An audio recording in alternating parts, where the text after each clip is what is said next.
एक जंगल में एक महात्मा रहते थे। उन महात्मा की खासियत यह थी कि वे किसी का भी भविष्य बता सकते थे। बड़े बड़े राजा उन्हें मानते थे और उनके बताए हुए मार्ग पर चलते थे। उस जंगल के बीचों बीच से एक नदी गुजरती थी और उन महात्मा की कुटिया उसी नदी के किनारे पर थी। नदी के दोनों तरफ दो अलग अलग शक्तिशाली राजाओं के साम्राज्य थे। वे दोनों ही राजा उस महात्मा को बहुत मानते थे। वे दोनों जब भी कोई बड़ा कार्य करते थे तो उन महात्मा से सलाह लेने के लिए अवश्य आते थे। एक दिन इन दोनों राजाओं में किसी बात पर बहस हो गई। बात इतनी बढ़ गई कि नौबत युद्ध पर आ गई। युद्ध की तारीख और समय तय कर दिया गया। पर जैसा कि दोनों राजाओं का एक नियम था कि जब भी कोई बड़ा कार्य करते तो वे दोनों उस महात्मा की सलाह जरूर लेते थे। इसीलिए पहला राजा उन महात्मा के पास आता है और उनसे पूछता है कि महात्मा जी, मैंने पड़ोस के राजा के साथ युद्ध करने का फैसला किया है, इसीलिए यह जानना चाहता हूं कि युद्ध का परिणाम किसके पक्ष में होगा। वे महात्मा कहते हैं कि यदि तुमने युद्ध किया तो तुम्हारी हार निश्चित है। फिर वो राजा महात्मा जी से पूछता है कि क्या जीतने का कोई भी उपाय नहीं है। वे महात्मा कहते हैं नहीं, कोई उपाय नहीं है। यदि युद्ध किया तो हार निश्चित है। फिर वह राजा कहता है कि तलवार मेयान से निकल चुकी है, अब युद्ध टलेगा तो नहीं, जो होगा देखा जाएगा।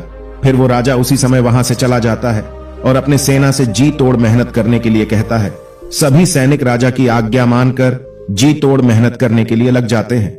दूसरे दिन दूसरा राजा उन महात्मा के पास आता है और उनसे पूछता है कि महात्मा जी, मैं पड़ोस के राजा के साथ युद्ध करने के लिए जा रहा हूं, इसीलिए मैं इस युद्ध का परिणाम जानना चाहता हूं कि युद्ध किसके पक्ष में रहेगा। वे महात्मा कहते हैं कि निसंदेह जीत तुम्हारी है और उस राजा के पास तुम्हें हराने का कोई उपाय नहीं है। उन महात्मा की बात सुनकर वो राजा बहुत ही ज्यादा प्रसन्न हो जाता है और सीधा जाकर अपनी सेना को यह खुशखबरी सुनाता है कि युद्ध में उनकी जीत पक्की है। ये बात सुनकर उस राजा के सैनिक भी बहुत खुश हो जाते हैं और युद्ध की तैयारियों में लग जाते हैं। समय बीतता गया और आखिर युद्ध का दिन आ जाता है। फिर युद्ध की रणभेरिया बजाई जाती है और युद्ध शुरू हो जाता है। दोनों सेनाएं एक दूसरे के साथ भीड़ जाती है और मार काट मच जाती है। देखते ही देखते जिस पहले राजा की हार निश्चित थी, वे दूसरे राजा की सेना को ढेर कर देती है और पहला राजा वो युद्ध जीत जाता है जिसे उन महात्मा ने कहा था कि वो युद्ध हार जाएंगे। युद्ध जीतने के बाद वो पहला राजा उन महात्मा के पास आता है और उनसे पूछता है कि महात्मा जी, आपने तो कहा था कि मैं वो युद्ध हार जाऊंगा, लेकिन मैं तो युद्ध जीत गया हूं। आपकी भविष्यवाणी गलत कैसे निकली? फिर वे महात्मा उस राजा से कहते हैं कि मैंने तो वो कहा था जो तुम्हारे भाग्य में लिखा, लेकिन तुमने अपने कर्म से अपने भाग्य को बदल दिया।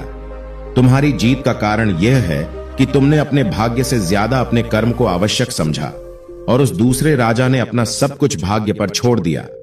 उसने अपने कर्म से ज्यादा अपने भाग्य को आवश्यक समझा और पूरे समय में खुशियों से भरा रहा, जिसके कारण आज तुम विजयी हो और वो तुम्हारा बंधक है। दोस्तों, यह बात सच है कि सब कुछ हमारे हाथ में नहीं होता है, लेकिन यह भी सच है कि बहुत कुछ हमारे हाथ में होता है, लेकिन हम उसे भी भाग्य के भरोसे छोड़कर जीवन भर रोना चुनते हैं। दोस्तों, लोग जानते हैं कि स्वस्थ कैसे रहा जा सकता है, लेकिन समय ना होने का बहाना बनाकर वे अपने अंदर बीमारियां पालते रहते हैं और जब कोई गंभीर बीमारी हो जाती है तो वे लोग अपने भाग्य को दोष देना शुरू कर देते हैं। दोस्तों, अगर आज हम किसी समस्या में हैं तो वे सिर्फ हमारे पुराने गलत कर्मों के कारण हैं और कल अगर हम इस समस्या से निकलेंगे तो वे सिर्फ आज के अच्छे कर्मों के कारण ही निकलेंगे। दोस्तों, अगर आप आज कुछ नहीं करते हैं तो कुछ तो होगा ही और वो आपका भाग्य है, और अगर आप आज अपने बुद्धि का इस्तेमाल करके वो करते हैं जो आप करना चाहते हैं तो वो आपका कर्म है।